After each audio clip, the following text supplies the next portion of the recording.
नमस्कार दोस्तों, ocean network में आपका स्वागत है। 5 अगस्त को बांग्लादेश में शेख हसीना सरकार का तख्ता पलट हुआ था।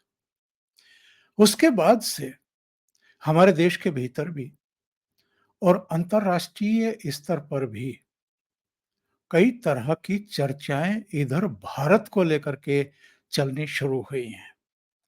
हमारे यहाँ जो अमेरिका में कुछ के यहाँ हाजिरी लगाते हैं या कुछ के द्वारा संचालित होते हैं, उनका उत्साह देखने के लायक है। इसके अलावा अमेरिका का जो नई दिल्ली में और दूसरी जगहों पर डिप्लोमेट्स का ठिकाना है, यानी दूतावास है या वाणिज्य दूतावास हैं, उनके कुछ डिप्लोमेट जिस तरीके से असदुद्दीन ओवैसी से मिले हैं, उमर अब्दुल्ला से मिले हैं, चंद्रबाबू नायडू से जाकर के मिले हैं, रेवंत रेड्डी से मिले हैं, यानी आंध्र प्रदेश और तेलंगाना के 2 चीफ मिनिस्टर्स से मिले हैं। उमर अब्दुल्ला जो पूर्व मुख्यमंत्री हैं जम्मू कश्मीर के, और चूंकि जम्मू कश्मीर में अब विधानसभा चुनाव भी हैं, इसलिए उनसे जाकर के मुलाकात करना, और असदुद्दीन ओवैसी हों या कुछ तथाकथित किसान नेता हों, जिनको अमेरिकन दूतावास में बुला करके कुछ चर्चाएँ हुई हैं, कुछ बातचीत की गई हैं। ये सारी गतिविधियाँ अमेरिकी डिप्लोमेट्स की ये शो करती हैं कि वो कुछ ऐसा कर रहे हैं जो अनयूजुअल माना जाता है, अस्वाभाविक माना जाता है, और जो तय डिप्लोमेसी है और जिस तरह के रिलेशन पिछले कुछ सालों में भारत और अमेरिका के बीच में बेहतर हुए हैं, उसके मद्देनज़र तो ये और भी आश्चर्यजनक भी है, आपत्तिजनक भी है। लेकिन ये सब क्यों हो रहा है? और ये चर्चाएँ क्यों चल रही हैं कि साहब श्रीलंका में जो कुछ हुआ था, बांग्लादेश में अभी 5 अगस्त को जो कुछ हुआ है, ये सब तो बस संकेतक है, एक्चुअल में टारगेट तो भारत है, या अगर सीधे-सीधे कहें तो टारगेट तो प्रधानमंत्री नरेंद्र मोदी हैं। तो नरेंद्र मोदी और उनकी सरकार अमेरिका के टारगेट पर क्यों आ गए हैं? इसको लेकर के तमाम तरह की चर्चाएं हैं, और उन चर्चाओं में दम भी है। ऐसा नहीं है कि वो बेसिर पैर की चर्चा हैं या बिना राई के ही लोग पहाड़ बना रहे हैं। ऐसी अनेक घटनाएं इधर हुई हैं, जिनकी वजह से ये माना जा रहा है कि अमेरिका अब भारतीय नेतृत्व से, यानी प्रधानमंत्री नरेंद्र मोदी से थोड़ा-सा हताश, निराश और नाराज है। ये हताशा, निराशा और नाराजगी की मूल वजहें क्या हैं, इस पर भी आएँगे। लेकिन प्रधानमंत्री नरेंद्र मोदी पर जिस तरीके से पार्लियामेंट के भीतर भी और पार्लियामेंट के बाहर भी अटैक हो रहे हैं, उनको एक कमजोर प्रधानमंत्री बताने की साजिशें रची जा रही हैं। जिस तरह लोकसभा चुनाव के दौरान ही राहुल गांधी ने और कुछ दूसरे नेताओं ने कुल मिलाकर के चुनावी प्रक्रिया को और ईवीएम को लेकर के, अगर तीसरी बार प्रधानमंत्री बन जाते हैं नरेंद्र मोदी, अगर संविधान में संशोधन करते हैं या संविधान के साथ छेड़छाड़ करते हैं, तो पूरे देश में आग लग जाएगी, इस तरह के शब्दों का प्रयोग करना। और जिस तरह अभी हाल में पश्चिम बंगाल में जो घटना घटी है, कलकत्ता के आरजी कर मेडिकल कॉलेज में, और उसके बाद ममता बनर्जी ने जिस तरीके से प्रधानमंत्री नरेंद्र मोदी को एक तरीके से धमकी दी है कि यदि उनकी सरकार को छेड़ा गया या पश्चिम बंगाल में अगर आग लगी तो मोदी बाबू उड़ीसा भी जलेगा, झारखंड भी जलेगा, उत्तर प्रदेश भी जलेगा, असम भी जलेगा, पूर्वोत्तर भी जलेगा, दिल्ली भी जलेगी, आपकी कुर्सी भी नहीं बचेगी। ये जो धमकियां हैं और पिछले दिनों ये जो तथाकथित किसान नेता यानी राकेश टिकैत वगैरह, इनके जो जबान से बाहर बाहर जो ये बोले हैं कि साहब वो जो गणतंत्र दिवस पर हम लाल किले पर गए थे, अगर तभी संसद भवन चले गए होते तो दिल्ली में उस समय 25 लाख किसान था, उसी समय बांग्लादेश वाला मामला हो जाता। और उन्होंने अति उत्साह में या मूर्खता में ये भी कह दिया कि ये होकर के रहेगा। यानी जो बांग्लादेश में हुआ है तख्ता पलट, वो भारत में भी होकर के रहेगा और ये लोग भाग जाएंगे, मिलेंगे नहीं। ये किन के बारे में कह रहे हैं? मोदी सरकार और उनके मंत्रियों, तमाम जो अमला होता है, उसके बारे में इस तरह की गलत बयानी हो रही है। इस पूरे माहौल के बीच में प्रधानमंत्री नरेंद्र मोदी और विदेश मंत्री एस जयशंकर, इन दोनों के दो बयान आए हैं। वैसे तो प्रधानमंत्री नरेंद्र मोदी के कुछ विदेश के कार्यक्रम भी सामने आ गए हैं और वो सितंबर में यूएन की असेंबली में भाग लेने के लिए अमेरिका भी जा रहे हैं और न्यूयॉर्क में भारतीयों को संबोधित भी करने वाले हैं। तो ये सारे कार्यक्रम और कुल मिलाकर के जो तीसरी बार प्रधानमंत्री बनने के बाद नरेंद्र मोदी ने इटली की, रूस की और यूक्रेन की 3 यात्राएं की हैं, वो भी अपने आप में ये शो करता है कि प्रधानमंत्री नरेंद्र मोदी पर तो रत्ती भर भी दबाव नहीं है इन चर्चाओं का, इन धमकियों का, या कोई कॉन्स्पिरेसी अगर अमेरिका के लेवल पर उसके डिप्लोमेट्स के द्वारा यहाँ पर जो अतिरिक्त सक्रियता दिखाई दे रही है, वो सब रची जा रही है, तो प्रधानमंत्री नरेंद्र मोदी इस सब से पूरी तरीके से बेपरवाह दिखना चाहते हैं और दिख रहे हैं। लेकिन उनका अपना एक अंदाज है मैसेज भेजने का।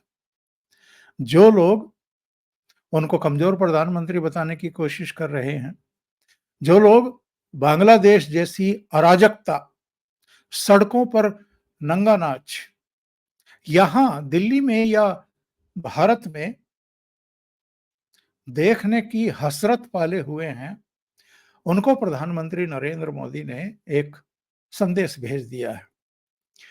मुंबई में थे वो एक दिन पहले और वहां उन्होंने शुक्रवार को जो जियो वर्ल्ड कन्वेंशन सेंटर है, वहां पर जो ग्लोबल फिनटेक फेस्ट यानी जीएफएफ का समिट चल रहा था, उसमें आयोजकों से पूछा कि साहब ये आपका 5वां सम्मेलन है ना? तो उन्होंने कहा कि जी हाँ, 5वां सम्मेलन है। तो उन्होंने कहा कि मैं 10वें सम्मेलन में भी भाग लेने के लिए आऊँगा। 10वां सम्मेलन यानी 2029 के लोकसभा चुनाव में फिर से भारतीय जनता पार्टी को पूर्ण बहुमत मिलेगा। बहुमत मिलेगा, वो फिर चौथी बार प्रधानमंत्री बनेंगे और उसके बाद वो ग्लोबल फिनटेक फेस्ट में अतिथि के तौर पर, चीफ गेस्ट के तौर पर शामिल होंगे। ये उनका आत्मविश्वास भी है और ये उनका अपने विरोधियों को एक कड़ा संदेश भी है। जो मैं दौरों की बात कर रहा था, प्रधानमंत्री नरेंद्र मोदी के जो दौरे अभी हाल फिलहाल के हैं, ऐसे समय जबकि हरियाणा और जम्मू कश्मीर में विधानसभा चुनाव होंगे, हो रहे होंगे, उनकी प्रक्रिया चल रही होगी, चुनाव प्रचार जोरों पर होगा, तब 3 और 4 सितंबर को प्रधानमंत्री जा रहे हैं ब्रुनेई और 4 और 5 सितंबर को वो रहेंगे सिंगापुर के दौरे पर। इसके अलावा सितंबर में ही चूँकि यूएन असेंबली का सेशन होता है, पिछली बार नहीं गए थे, पिछली बार एस जयशंकर को उन्होंने भेज दिया था, विदेश मंत्री को। लेकिन इस बार ये जानकारी आ रही है कि प्रधानमंत्री नरेंद्र मोदी खुद अमेरिका जा रहे हैं। और ये जो उनकी अमेरिका की यात्रा है, ये भी अपने आप में, अगर अमेरिका का कोई डीप स्टेट किसी तरह की उनकी सरकार को डिस्टेबलाइज करने की साजिशें रच रहा है, तो ये उनको भी वो अमेरिका में ही पहुंच करके संदेश और संकेत देना चाहते हैं कि हमारी सेहत पे तो कोई फर्क नहीं पड़ता और हमें बांग्लादेश समझने की गलती मत कर बैठना, भूल मत कर बैठना। वहाँ पर न्यूयॉर्क में चूँकि ये होता है, तो न्यूयॉर्क में वो भारतीयों से भी मिलेंगे, उनसे बातचीत भी करेंगे, जैसा उनका तौर तरीका है। वो जिन देशों में जाते हैं, वहाँ अगर बड़ी संख्या में भारतीय हैं, तो वो उनसे बातचीत करते हैं। इस बीच एक डेवलपमेंट और हुआ है और ये डेवलपमेंट क्या है? पाकिस्तान के प्रधानमंत्री की तरफ से भारतीय प्रधानमंत्री नरेंद्र मोदी को एक इन्विटेशन मिला है और ये एससीओ समिट का है। पाकिस्तान में एससीओ समिट होने जा रहा है 15 और 16 अक्टूबर को इस्लामाबाद में और इसमें नरेंद्र मोदी को आमंत्रित किया गया है। आपको मैं बता दूं कि नरेंद्र मोदी अभी पिछली बार जो शंघाई सहयोग संगठन की बैठक हुई थी कजाकिस्तान में, उसमें भी शामिल नहीं हुए थे क्योंकि वहाँ पाकिस्तान के प्रधानमंत्री भी गए थे और चीन के राष्ट्रपति शी जिनपिंग भी आए थे, लेकिन नरेंद्र मोदी नहीं गए। इससे पहले पिछले साल जब किर्गिस्तान में हुआ था एससीओ समिट, नरेंद्र मोदी वहां भी नहीं गए थे। 2023 में तो गोवा में इसका आयोजन किया गया था जिसमें बिलावल भुट्टो विदेश मंत्री के तौर पर पाकिस्तान से यहाँ आए थे और विवादों में भी फंस गए थे क्योंकि उससे पहले उन्होंने प्रधानमंत्री नरेंद्र मोदी के बारे में गुजरात दंगों से रिलेटेड कुछ टिप्पणी कर दी थी जिसको लेकर के उनको काफी क्रिटिसिज्म का सामना अपने देश के भीतर ही करना पड़ा था और बाहर के बहुत सारे लोगों ने भी उसके बारे में प्रधानमंत्री के तौर पर नरेंद्र मोदी ने 2015 में पाकिस्तानियों को और दुनिया के देशों को सरप्राइज कर दिया था जब वो रूस और अफगानिस्तान से होते हुए लाहौर में उतर गए थे। 25 दिसंबर की तारीख थी, नवाज शरीफ प्रधानमंत्री थे और इस सरप्राइज विजिट से पाकिस्तान का पूरा निजाम, जिसको हम डीप स्टेट कहते हैं, वो भी आईएसआई और ये सब भौचक्के के रह गए थे। किसी को उम्मीद नहीं थी कि प्रधानमंत्री अचानक पहुंच जाएंगे। उसके बाद से कोई गया नहीं। एक बार राजनाथ सिंह गए थे, लेकिन वो बस बैठक में भाग लेकर के वापस चले आए थे। और इस बीच जो 2019 में 5 अगस्त को हुआ, उसके बाद से तो भारत और पाकिस्तान के रिश्ते और खराब हो गए क्योंकि इमरान खान की तब सरकार थी और उन्होंने पूरी दुनिया में भारतीय दूतावासों, उच्चायोगों पर जो प्रदर्शन वगैरह करवाए थे, उसने दोनों देशों के रिश्तों को पूरी तरीके से बेपटरी कर दिया था। अभी विदेश मंत्रालय ने ये कहा है कि जो अटकलें लगाई जा रही हैं कि प्रधानमंत्री नहीं जाएंगे, विदेश मंत्री को भेज देंगे इस्लामाबाद, कि अभी अटकलबाजी ना लगाएं। सही समय पर हम बताएंगे कि भारत का फैसला क्या होगा। और जिस तरह के रिश्ते हैं उनमें एक बुक का लॉन्च था, लोकार्पण था, उसमें विदेश मंत्री एस जयशंकर बोल रहे थे।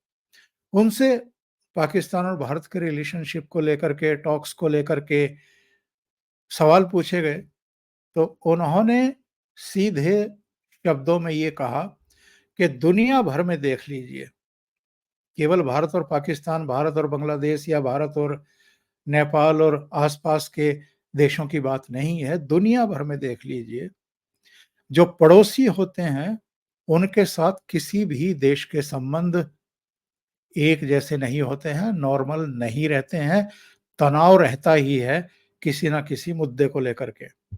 लेकिन एक बहुत महत्वपूर्ण बात एस जयशंकर ने कही और वो ये थी, उनका कहना ये था कि पाकिस्तान के साथ बातचीत का दौर बीत चुका है, खत्म हो चुका है और इसके लिए भारत नहीं, पाकिस्तान जिम्मेदार है। उसने ये हालात पैदा किए हैं। उनका ये भी कहना था कि अब तो पाकिस्तान की तरफ से नकारात्मक बात की जाएगी तो हम नकारात्मक तरीके से उसका प्रत्युत्तर देंगे, सकारात्मक बात की जाएगी, हम सकारात्मक तरीके से जवाब देंगे और हर एक्शन का एक रिएक्शन होता है। उन्होंने साथ में ये भी जोड़ दिया, जो लोग कहते हैं कि जम्मू कश्मीर एक विवाद का मुद्दा है, उन्होंने कहा कि जम्मू कश्मीर से 370 हटा दिया गया है, खत्म हो गया है, वो मुद्दा भी अब नहीं रहा है। तो ऐसे में हमारे विदेश मंत्रालय ने भी बहुत स्पष्ट संदेश और संकेत दे दिए हैं। अब जो बांग्लादेश जैसा भारत में करने के सपने देख रहे हैं, जिनके बारे में मैंने कहा है कि नरेंद्र मोदी ने मुंबई में उनको ये संदेश और संकेत भेज दिए हैं कि 2029 में भी मैं ही चौथी बार प्रधानमंत्री बनने वाला हूं। यानी अगर कोई आपके दिमाग में खुरापात है भी, अगर कुछ आप इस गलतफहमी में हैं भी कि जैसा बांग्लादेश में हुआ है, बहुत सारी ताकतों के जरिए आप वैसी अराजकता का माहौल बनाने की कोशिश करें, वैसे आप मोदी सरकार का तख्ता पलटने की कोशिश करें और जैसे वहां अमेरिका की कठपुतली, डीप स्टेट की कठपुतली मोहम्मद यूनुस को कार्यकारी बना करके बैठा दिया है, उसी तरीके से यहाँ भी अगर आपको ये खुशफहमी, गलतफहमी है कि आप किसी को बैठा सकते हैं, तो उन्होंने मुंबई में कह दिया कि 2029 में भी मैं ही प्रधानमंत्री बनने वाला हूँ। यानी अगले 5 साल तो उनको कोई हिला नहीं सकता है। ये बहुत स्पष्ट संकेत उन्होंने दे दिए हैं। बांग्लादेश में जो तख्तापलट हुआ है, इसमें अब सबका मानना है कि यूएस का जो डीप स्टेट है, उसकी भूमिका है और वहां जिस तरीके से हिंदुओं को टारगेट किया गया, उनके घर फूंके गए, उनको टॉर्चर किया गया, वो एक्चुअल में भारत को उद्वेलित करने के लिए ये हरकतें की गई या करवाई गई। अभी एक घटना और हुई है जिस पर आपने गौर किया होगा। एक खबर आई है ढाका से कि मौजूदा जो सरकार है, ये अमेरिका की जो पिट्ठू सरकार इस समय है, शेख हसीना के देश छोड़ने के बाद और भारत में शरण लेने के बाद, उसने पाकिस्तान से अस्त्र शस्त्र मंगवाए हैं करीब 40,000 करोड़ के और इसमें आरडीएक्स भी मंगवाया है। तो जो रक्षा सुरक्षा विशेषज्ञ हैं, उनका कहना है कि मिलिट्री तो आरडीएक्स का कोई प्रयोग करती नहीं है, तो आरडीएक्स क्यों मंगवाया है? तो इससे पता चलता है कि एक्चुअल में साजिशें कहाँ रची जा रही हैं, कैसे रची जा रही हैं और इनका उपयोग दुरुपयोग कैसे हो सकता है।